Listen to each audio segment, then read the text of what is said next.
See, one of the things, Prabhakarji, I wanted to tell you is that this next six, I mean, from seven chapter onwards, almost 11th, whatever the Krishna Bhagavan is going to talk about, who Brahman is, that's going to help us a lot in meditation, because that's when the mind will stop running in the world, because it will sound so beautiful and fantastic, you would want to think about those things.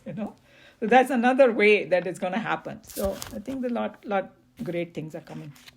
Okay, so for Kathoupanishad, let me do the prayer first.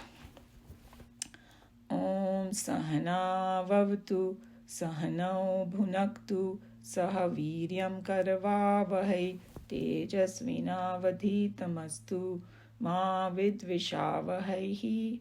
Om Shanti Shanti Shanti. Hari Om Shri Gurubhyo Namaha. Hari Om.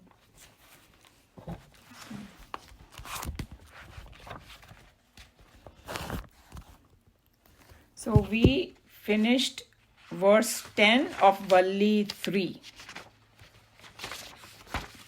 And I had talked about it, that how verse 10 and 11 go together, but they are this is very kind of little bit tough, little bit deep, but this is how Vedanta explains.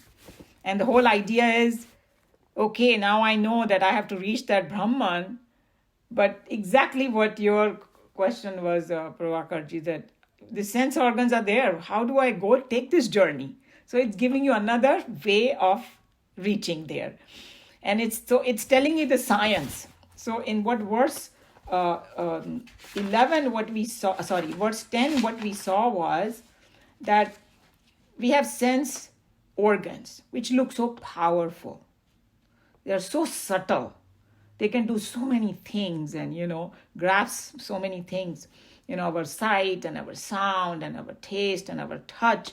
Amazing. So we think they're so subtle. But then we took the discussion we did, that how here is saying sense objects in their elemental form is more subtler. And then we did the whole discussion that the elements came first, then the sense organs came. That's why. And then it talked about that your mind is subtler than the sense objects. And we know why, because mind can grasp everything. And then they said intellect is even subtler than this. Intellect can go beyond even mind, where nobody has gone before, and all that.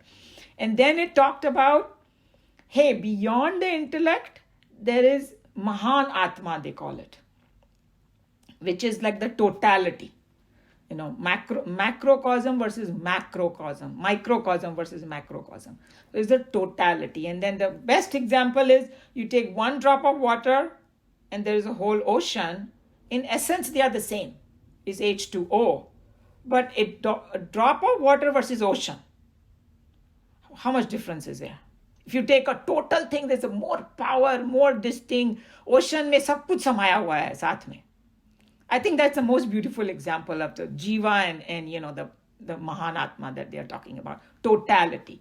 So, and actually we did some discussion on totality, but Tejomayananji, when he was giving lectures on this, gave a lot more masala on this to try to understand, because in Vedanta, there is a difference between the ultimate Brahman versus this totality.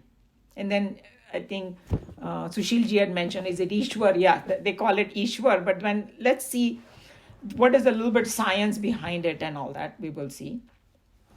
But this particular verse, chapter 11, is going to go beyond even that, and take you further into like avyakta, it's going to call, but I'll get into it. But I wanted to get a little more clarity on this totality and a little bit of science behind it, but then that will stay with us, what it means.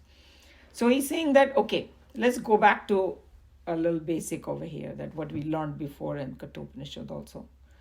That the individual jiva, means all of us, essentially we are nothing else but that Ananda Swarup Chaitanya Atma, right? That is the journey that internal journey we are taking to reach there. But we also learned in Kathoupanishad that when that Chaitanya Atma get identified with the body, mind and intellect, associates with the body, mind and intellect, then it becomes the enjoyer and the doer. And if you forget completely after you get associated, that's when the trouble starts. That I forgot my own nature and now I just think that this is what I am. But then he brought another very interesting point. He said, okay, the body is there. The 5 elements, it's made up of 5 elements. Everybody agrees, right? That is made up of that, Prithvi, Jala, Akash, everything we have in our body. Now see the relationship between the individual body and the 5 elements. This body cannot survive without that. Our body exists in that totality. And when we drop the body, when we die, those 5 elements go back to the 5 elements. जो हमारा earth element है वो earth में मिल जाता है, air में मिल जाती है. All that we kind of scientifically also we know. So everybody agrees that this body that is surviving here for temporary time, it is actually surviving within those 5 elements. They are the main thing. Without that, our body cannot survive. Everybody came to that conclusion now? Okay. So what Tejomayananji said, the same way we may think our mind and intellect is so unique, because I have my own thoughts and nobody can read my thought, blah, blah, blah. But the reality is my mind and intellect also cannot survive without the total mind and intellect. That's the point. I thought that he brought it very beautifully. Just like the body cannot survive, our mind and intellect also cannot survive. So he's saying, okay, another ocean and waves का example देख लो. पूरा इतना बड़ा ocean है, right? उसमें से कहीं से भी वेव ऐसे उछल के बाहर आती है, बीच में भी आती है, एंड में भी आती है, राइट? वेव्स तो उसका ऊपर सतह पे तो वेव ही रहती है, राइट? ऊपर नीचे. चलो सतह भी छोड़ो, किनारे पे जो वेव्स आती रहती हैं, can that wave survive without the ocean?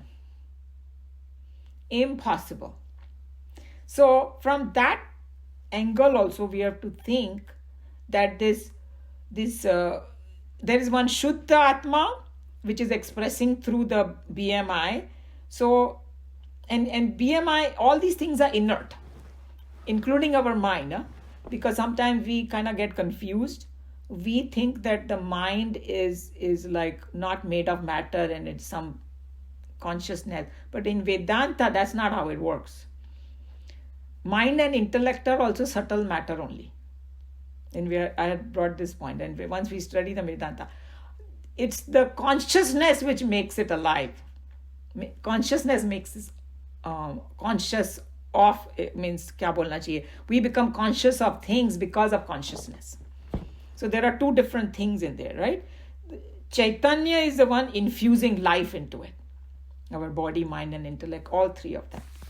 So when that Chaitanya is expressing to one individual, then that's called Jiva. But when the Chaitanya is expressing to the total intellect, that's what is called Mahanatma, the word over here. And we already saw the logic that just like the body cannot survive without those 5 elements, even the mind and intellect cannot survive without the entire mind and intellect. That's how you have to agree on this, okay? So now let's see the power chakkar, okay? Just like I said, one drop versus the entire ocean.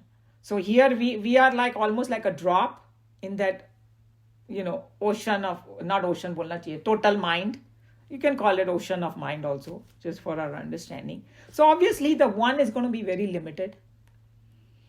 And the totality is going to be very powerful. Ocean is very powerful together. It can support so many things and do so many things. That's why they have these words in English language, and in of course in Sanskrit also is there, omniscient, omnipresent, and omnipotent. So this is how the totality is described. And then we know that omniscient means all-knowing, omnipresent, present everywhere, and omnipotent is all-powerful. Whereas the jiva is, we know very little, and sometimes these swamis will remind us, even if we get 2 or 3 PhDs, we're extremely limited, because there are millions of subjects, millions, and there's no way we can learn all this. But in that totality, everything is there. Its total intellect is there. And then present everywhere, we already know.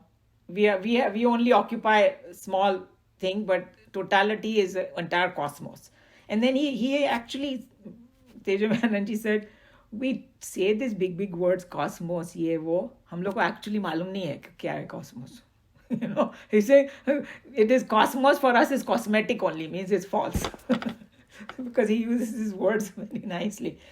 Because even the scientists, they every few years some new theory comes and all, because they're beginning to little bit get more than before, but they have still touched only tip of iceberg. Now they're talking about dark matter and dark energy, because they realize that what they used to call emptiness, it's not empty. Vedanta is telling to pehle se hi, nothing is, it's all pervading, that Brahman is all pervading. So very important point he gave, that he's saying that we still live in the sansar, we still have to deal with everything, and then people say pray to God, right? बच्चों को भी बोलते हैं, pray to God. Which God they are talking here to pray to? Then he explained it so beautifully. We pray to that total intellect wala God, who is omniscient, omnipresent, and omnipotent. That's called the Ishwar, because you can have a relationship with that God. Because it's the same thing is happening. It is the Chaitanya is expressing through you as an individual and him as a totality. That's why you have the relationship. If you go one step beyond that, then the Brahman is the same in both of us. It's like the water is H2O, no matter whether it's a drop or the other one, it's the same. But if the drop is feeling dejected or something and you want to pray, it can pray to the whole ocean, because there is a relationship with it. So that's where the beauty of our Sanatana Dharma has come, that when they say we believe in many God, no, God can only be one. And Tejamananji actually joked. He said if there'll be many gods, they'll fight with each other. So that's not possible to have. God is one. They can appear and manifest as many. That's all it is. And that's why they call it avatara. And he also mentioned that, we have Dasha avatar and 24 avatar. The truth is, there is Asankhya avatar. Because it can manifest in many different ways. If you think about it, a lot of saints and sages, unke bhakt mante ki wo avatar hai. Like Ramakrishna Paramhans. They completely believe that he's an avatar. Shirdi ke Sai Baba, they completely believe he's an avatar, because they are one with, that highest one. That's why. So we pray to that totality that give us noble thoughts, and all that. And that's totally legitimate, because their relationship can be formed. So we need to, what he was suggesting is, Tejamananji, we need to churn upon this whole idea a lot to, sink into us that what they're talking about. But, and here it is, we already saw that it is said that this Mahan Atma is greater than the intellect, and we know why, because now we have the whole logic that why, one drop versus the ocean, same way this is greater, okay?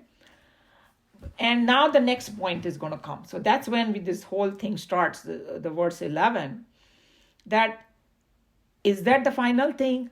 Hello? No. There is something beyond that also, because he talked about manifestation, okay? There is something happens before manifestation. It has to be in unmanifest form. So Sanskrit mein word hai vyakt or avyakt. And so that's when this verse starts with avyakt. So I'm going to do the verse, do the Sanskrit, and then I'll explain more what is in this verse now. So it's verse 11 of Kathoupanishad.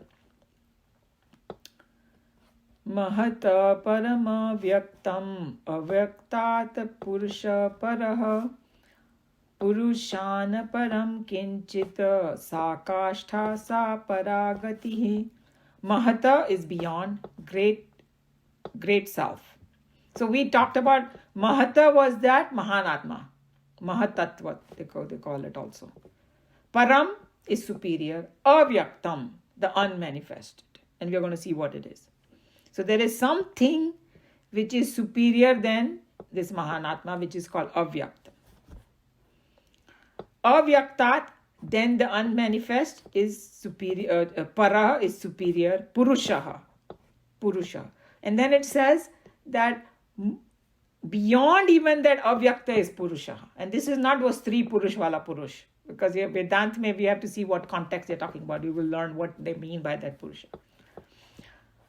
Purusha, then the Purusha. Param is superior. Na kinchit, there is nothing. Sa, that. Kashtha, acme, means, tip, क्या बोलते हैं, highest thing, highest peak. उससे beyond कोई जा ही नहीं सकता. कोई mountain चढ़ रहा तो peak पे पहुंच गया, that's it. He conquered the whole thing. That's how this Kashtha. The end is acme is the end. Sa is that. Para is highest. The supreme, highest or the supreme. Gati is goal. Means reaching that Purusha is the highest goal, basically, So let's see what he's trying to say. So, this is how Tejamananji explained that whatever you see in a gross form, over here the word gross means that we can see it with our five senses. And one interesting thing, there was a talk in the Hare Krishna, I go there sometimes, and they have their own way of explaining things, and you learn from everybody, He said that out of the five elements, we can only see, not only comprehend two literally, or see or feel or whatever. One is the earth, and one is fire. Air and space, we can't even see. Three, I think. Yeah. No, water also we can see, right. Out of five, only three. Air we cannot see. On Akash too, we cannot see, means it's like what we see is the blue color is not Akash, right? It is something that we cannot know it, but we don't know how to grasp the Akash with our senses. We can't see it, because, so that's how gross and subtle. So when they talk about Vyakta and Avyakta, something that I can grasp with my five senses becomes Vyakta. But व्यक्त होने के पहले वो अव्यक्त state में होता है. जैसे हमारा एक्शन भी, when we do action, हम लोग ऐसे ही थोड़ी कूद पड़ते हैं एक्शन में. पहले हम सोचते हैं, right? It comes as a thought. It's more subtle, and then it becomes action. And the same way, कोई जो संसार कॉस्मोस है, उसका वो मैनिफेस्ट हुआ, वो उभर के बाहर आया, उसके पहले वो अव्यक्त स्टेट में था. That's what it means. Okay, so this vyakt and avyakt, everybody understood. Manifest, and that senses can pick up, and we have some proof of it. Okay, but not everything is we are not able to grasp with the senses. Some things we have to think it through and understand it differently. Okay, this is one of those subjects. Umaji, couldn't you take example of a seed and a tree? Yes, that's exactly what I'm coming at the next example. That's the absolutely best example, and Swamiji gave such a detailed description of, So, if you compare that example, Meenaji, with seed and the tree, when you look at the seed, you don't see the tree in there, but its unmanifest form is there. And I have heard, I haven't seen the seed, maybe one of you has. They say जितना बड़ा पेड़ होता है ना, उसका seed उतना ही छोटा होता है. कोई मुझे बोल रहा था बरगद का पेड़ का बहुत छोटा होता है, और लाइक ह्यूस्टन में वो बड़े बड़े पेड़ होते थे, ओक ट्रीज, उसका भी सीड छोटा होता है. But I think does anybody seen बरगद का सीड? मैंने नहीं देखा, but I have heard that वो बहुत छोटा होता है. सो बेसिकली वो इतना सा होता है, मगर उसमें पूरा ट्री समाया हुआ है, unmanifest form. And the other example is the milk and the butter. That you when we look at the milk, we don't see butter, but it's there, unmanifest form. फिर वो लेडीज उसको churn करेंगी पुराने ज़माने में. आजकल तो mixie विक्सी में डाल के बटन दबाया और बटर बाहर आ सकता है. But basically it becomes vyakt. So those two examples are very good one. And then Tejameyananji said, you don't even have to go too far. Look at your own self when we go to sleep. When we are in dream state, our body is connection toot gaya. And we are in that state, just only mind is working. And body is so gayi, not doing anything. Nishkriya ho gayi puri. But when we go in deep sleep, everything becomes unmanifest. That's why in sleep mein, we have in literally emotions, thoughts, सब वो एक सुप्त अवस्था में चले जाते हैं. You don't even feel the pain, right? कितना भी pain हो रहा हो, कितनी भी बड़ी surgery हुई, if you are in deep sleep, you won't feel it. Right? So, because it's unmanifest state. And then the modern example he gave is everybody will get that very, very easily. That अपना अभी तो CD VD नहीं होता है, pen drive. Now वो little, you that is an unmanifest form. इतनी छोटी सी है, उसमें इतना सारा information. Moment you plug in, सब बाहर निकल आता है, because it's an unmanifest form. So that's called vyakt and avyakt. Okay. So now think about this was individual example I gave. We every night we go in the avyakta form. Okay. But he's talking about the entire cosmos going in avyakta form. That also happens. Okay, and then it's kind of connected with the Big Bang theory now. They say that it comes to the singularity. They use a different words, that everything becomes one and then it boom, it again blasts. And they have some crazy way of saying, because in Hare Krishna temple that Swami was saying, they think that the cosmos is a chaos, but it's not. We know it's not a chaos. So he's saying they are talking about Big Bang theory as though कोई blast कर दिया तो हमने कोई चीजें इकट्ठी करके उसमें बारूद लगा के blast किया, फिर वो ऊपर उड़ा और नीचे पूरा घर बन के आ गया नीचे.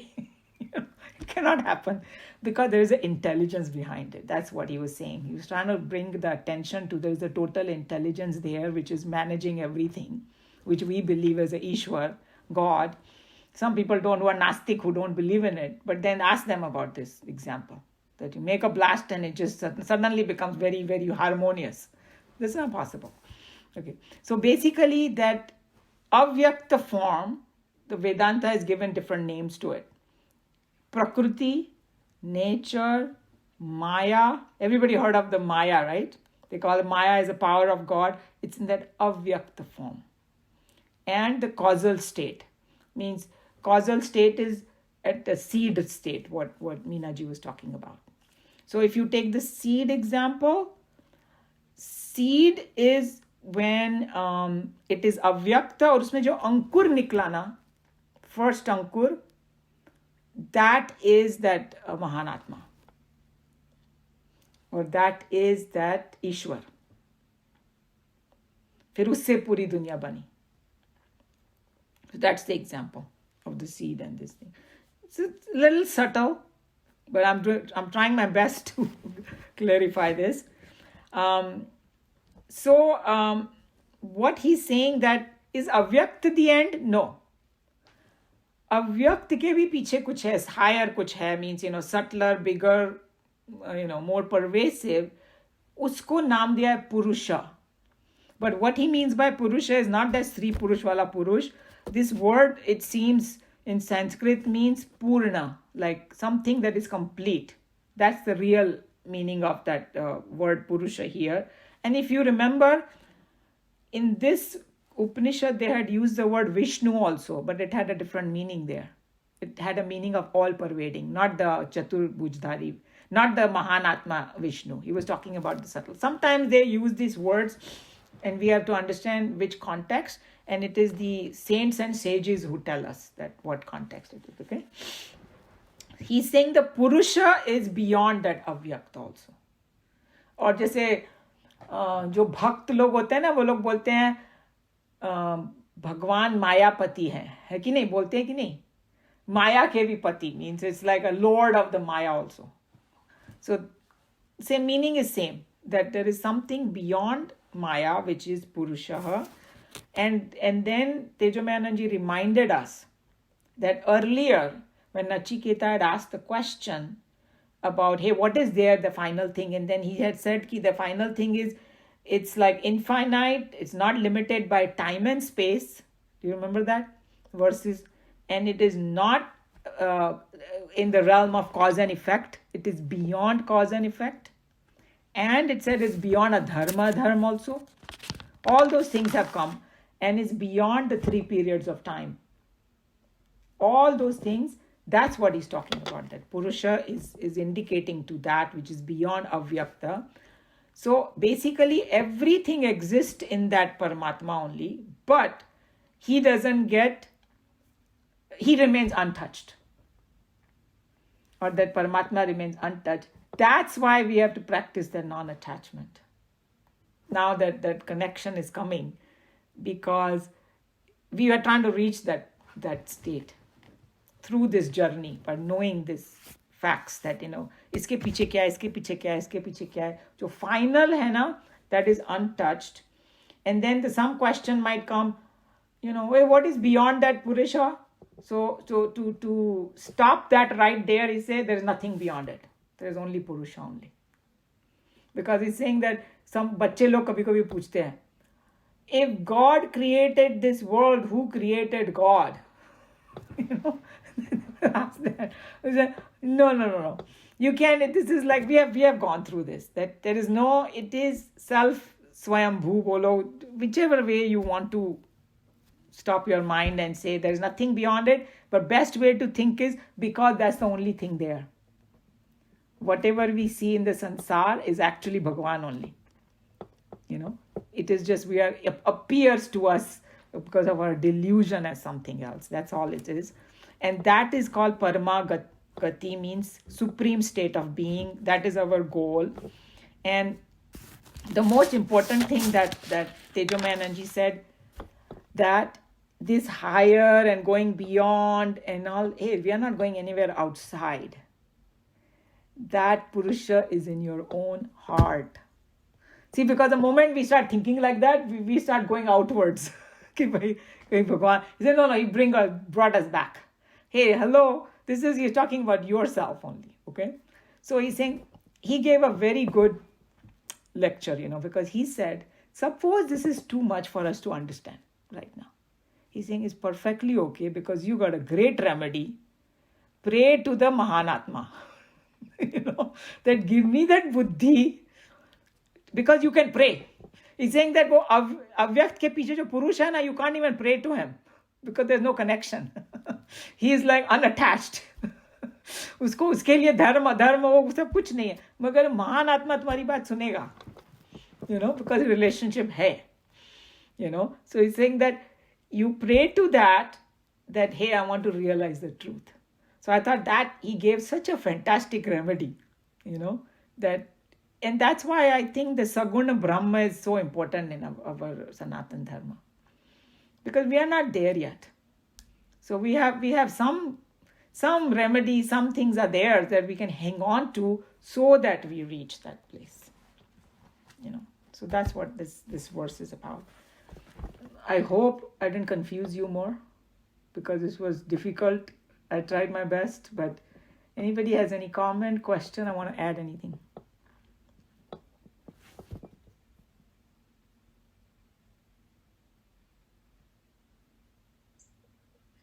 So, because I'm still not very clear about Purush, is it what you can call the creator? See, when you use the word creator, then that's the Mahanatma. Okay. Because वो फिर ब्रह्मा विष्णु महेश के कैटेगरी में आ जाता है. Because वो भी manifested ही है ना एक तरह से, राइट? सो उसके पीछे है अव्यक्त, which is Maya. Maya rests in Brahman. They are talking about जो हम लोग बोलते हैं ना Brahman, the word. That is Purusha. The one in totally detached form में जो consciousness है, उसको पुरुष बोला गया यहाँ पे. I know it's a confusing word over here, but that's how Vedanta is, that you have to know the context, what they are talking about. That's why we need, like, remember last time you said we need guru, because otherwise हम लोग खुद पढ़ेंगे तो हम लोग एकदम उल्टा ही उसका मीनिंग उठा के बैठ जाएंगे. So this is the ultimate non-attached state, where it's like the sun shining and not getting attached to anything on earth, but without the sun nothing happens. That concept is a great one, that everything rests in that Brahman, but the Brahman itself doesn't do anything. Is the Brahman's Shakti, the power of Brahman, is the one that manifests as the Brahma, Vishnu, Mahesh. Is it, Umaji, is it in the DMI chart, the Om is the Brahman? Yes, exactly. That the people who go to Chinmaya Mission, we have that chart. I think that we might have shared it, where the Om is on the top. Right. And then, you know, the perceiver, feeler, thinker, and all those are true. That Om is the Purusha over here, and Om is that Brahman, consciousness, all the names that you can give. And then the V could be the Maya, Vasanas. Yeah, No? we are because of the Maya, we see the world with what it is not. Maya means, you know, the Sanskrit word means what that is not. And the sky is a perfect example. I see as a blue, but everybody knows sky is not blue. It's a play of light that is happening. Correct. Yeah, so that's Maya. Or I see the ocean and the sun going in the ocean. मेरी आँखों को दिख रहा है कि वो ocean में जा रहा है. Actually में थोड़ी जा रहा है ocean में. You know, so Maya creates illusion, beautiful illusion that we get sucked into it. So इसका मतलब ये नहीं है कि वो जो realized soul होएगा वो enjoy नहीं करेगा sunset को. वो बोलेगा वाह वाह क्या बात है, कितना सुंदर दृश्य है, जो नहीं है वो भी दिख रहा है मुझे. You know, like how we see the movie and we know it's not real, right? Sometimes we also उसमें बह जाते हैं, हम लोग रोना धोना शुरू कर देते हैं movie देखते time, because we get identify with the character or something, and then you have to remind yourself, hello, this is just a movie, it's not real. No, the same way we have to. So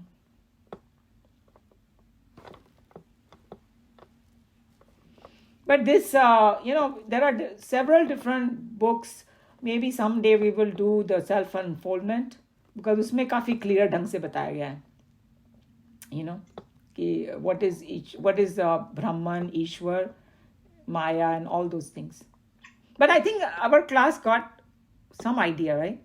Some of you might already know about this, but if you didn't, then it's just a more subtle, more greater, more pervasive, more inner. He said, Tejameyanji calls it more inner. One more clarification. Yeah, sure. Is it Maha Chaitanya and Mahan Atma Singh? No. So if you say Chaitanya, then it can be the Purusha. Consciousness. No, okay. Yeah. When you say Mahan Chaitanya, we can call it the Purusha. Okay. And that's why they say that consciousness, at that level, you are the same. Okay. And the example that I gave is the same, that H2O is common in the whole. So at the essence level, the ocean and the drop is the same. Okay. But the way it is manifesting as a little drop versus the whole ocean is different. That's how the Mahanatma and Jivatma. Okay, so what is Mahan Atma? Mahanatma is a totality, total intellect. Oh, total intellect. Yeah. Is it otherwise called Hiranyagarbha? Yes, exactly right. Hiranyagarbha. We talked about, I think that came in the commentary last verse. That is Hiranyagarbha, exactly. Yeah. So there are different names.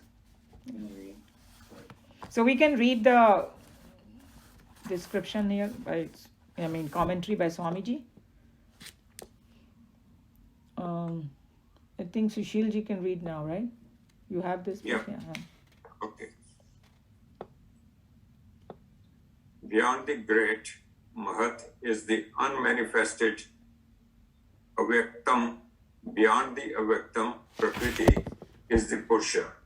Beyond the Purusha, there's nothing. That is the end. That is the highest goal.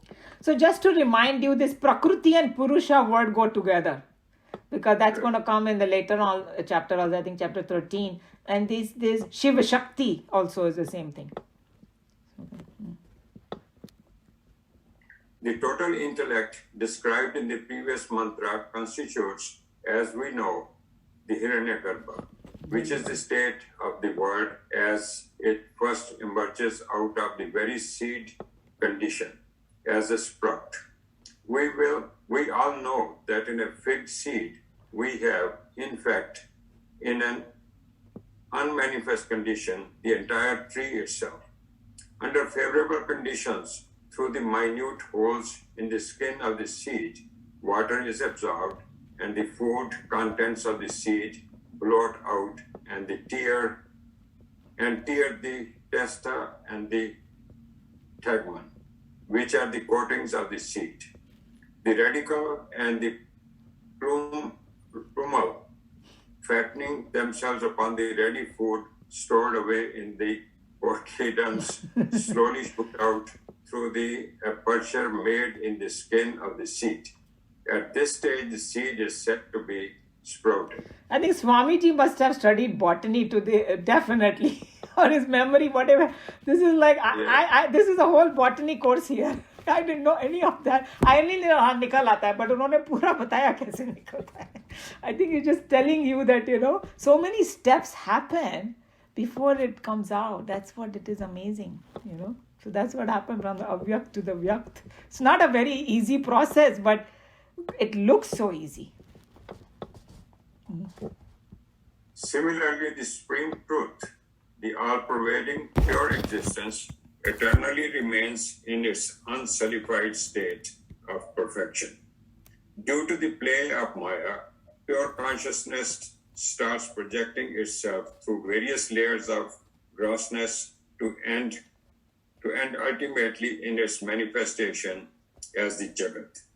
In the analogy of the seed, if the total intellect be the condition of the sprout, where manifestation has just started, become evident, then the condition of the tree in the seed as unmanifest wood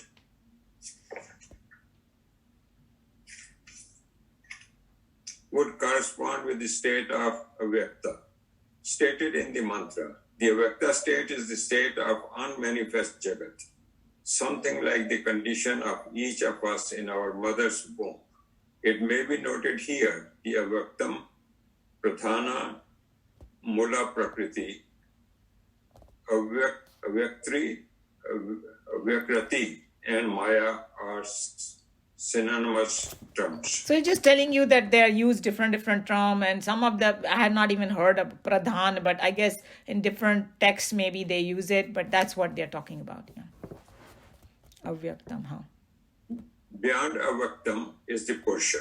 Subtler than the state called the unmanifest is the supreme, pure existence, termed in the Upanishad in this mantra as Purusha. This is the subtlest of the subtle factors, which is the supreme goal of all the manifested world. In our inquiries into the last two mantras, we were seeking from the grossest external manifestations of truth through the layers of greater and greater subtleties to the supreme point of purity and subtlety, the truth. We find in degrees that the grossest are the sense organs, and beyond them are the sense objects. Still subtler is the mind. Beyond the mind is the intellect. Subtler than the intellect is the total intellect. Yet subtler is the unmanifest, and herein we concluded by declaring that subtler than the unmanifest and supreme goal of our seeking is the Purusha. The truth. Purusha, the truth. So now the puri journey bata di in this, right? If somebody wants to make a chart, they can make out of these two lines. Yeah. As logic would have it, it's possible that in this chain of varying degrees of subtlety, we may yet come to inquire what is subtler than the Purusha. In this case, we may tumble down into the logical absurdity known in Sanskrit as anavastha. Anavastha dosham, dosha. अनअवस्था dosham. And English में बताया वो regress ad infinitum. Ad Yeah. infinitum. Whatever. I don't even know how to say it. Yeah. To avoid this and to satisfy fully an inquiring intellect, Shruti here clearly explains beyond the Purusha there is nothing. So that's why it is a final goal. Because, and you know, like what one point I want to tell you that Tejomayananji said, once you reach the state of infinity, how can there be anything beyond it? So I said, that's a very good logic, because sometimes we don't understand this word, regress ad infinitum. But that's what it means. That, hey, once you said the Purusha is infinite, there cannot be anything beyond it, because it's infinite. It may be wondered by the seekers whether this Purusha Tattva is after all the supreme truth by identifying with which we may reach that state of supreme perfection and peace. In order to allay all such vague doubts and to rewind all the loose ends into the cord, the supreme here in this mantra definitely asserts Sakashta, that is the end. So the word is, Sakashta is from this verse. And it's ka matlab, remember we were talking about the acme, Swamiji gave the word. Acme means the highest peak. There, beyond there is nothing. Jo karna tha wo, bas, this is the end. Uske beyond kuch hai nahi. I think there's another word they use, our teacher used to say in Shastras, is the krita kritya. Means jo karna tha sab kar liya, final, I think Hindi में कहावत है गंगा नहा लिया. सब कुछ हो गया. You can use whatever word you want to, but they're just telling कि भाई तुमको जो जिसके लिए तुम संसार में आते हो बार बार, human birth लेते हो, उसका जो purpose है वो पूरा हो गया. If you reach that. And that's why it's called self-realization, liberation, so many different words. Nirvana, you can call it moksha, so many different words. Freedom, whatever you want to call it. But they gave you another angle to meditate upon, to go deeper and deeper. Just Ramana Maharishi's question, who am I? So this is answering that, who am I ka answer de rahe yahan pe ki, You are actually that Purusha. I think this came up last time also. We were talking about where it says beyond the grasses are the sense organs and beyond them are the sense objects. I think there's a difference between the objects and sense objects. If we think of just the objects, then this does not hold good. This theory that this. So I think we need to.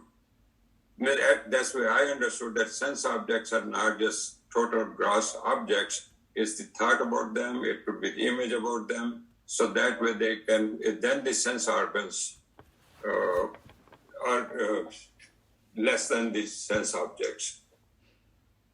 Remember we were talking last time also. Yeah, so that's why the word they use is in its elemental form. It's more subtler. When we see the gross stuff now, तो we get confused कि how can it be? But अगर उसके तुम मूल में जाओगे, कोई भी चीज़ हम बाहर संसार में देखते हैं, right? Suppose I'm looking at this tree. So I will say that, okay, my sense organ looks more subtle than the tree, But if I go to the elemental level of the tree, then it becomes all pervading kind of 5 elements. In that form, and then like how Shireen had said, elements came first and then the sense organs came. जैसे किसी ने बोला पानी पहले आया प्यास बाद में आई. God is so kind. God created water first, then it created the thirst. So you could satisfy. So that's how it's a philosophical thing that we have to think of what came first. That's why it is more subtler. To answer your question, Sushilji. So when we talk about कि भाई sense objects are subtler than sense organs, when we think of them in elemental form, then they are more subtler. Does that make sense, what I'm saying? That's what was so confusing to me also. But I think in the last class you talked about tanmatras. Tanmatras are the 5, okay, which is, and from tanmatras we got the 5 elements of the, water and air and space and etc. So if I think of the tanmatras, if I think of the element of say space, which is for the Hearing. for Hearing के लिए होता है. Is that hearing what? के लिए, right, for the hearing. So if I take that way, the tanmatras, and to me that's very subtle form. It's a very, very subtle. That's what they're talking about. That's exactly what they're talking about. They're taking you journey that way. Then it becomes subtle. Then Okay. it becomes subtle. Yes. True, I agree. Then the eyes are the first, which are the gross, which are outside, taking you to the inside, which are the tanmatras, which is like for the eyes, for the voice, it's the To see, space to see. and all that. To see. Pardon? Eyes is for the like light.